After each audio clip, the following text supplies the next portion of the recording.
గౌరవనీయ నస్యం మొహమ్మద్ ఫరూక్ గారు.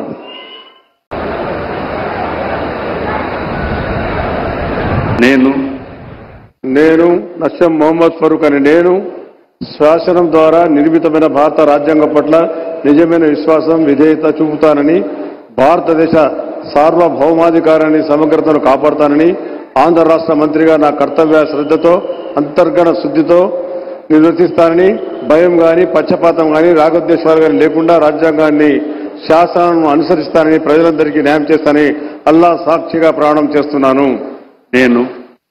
నేను నస్యం మొహమ్మద్ ఫరూక్ అని నేను ఆంధ్ర రాష్ట్ర మంత్రిగా నా పరిశీలనకు వచ్చిన లేదా నాకు తెలియవచ్చిన ఏ విషయాన్ని నా కర్తవ్యాలను సక్రమంగా నిర్వర్తిస్తానని, అవసరమైతే అవసరం మేరకు తప్ప ప్రత్యక్షంగా కానీ పరోక్షంగా కానీ ఏ వ్యక్తికి లేదా ఏ వ్యక్తులకు తెలియజేయని లేదా వెల్లడించనని అల్లా సాక్షిగా ప్రమాణం చేస్తా ఉన్నాను.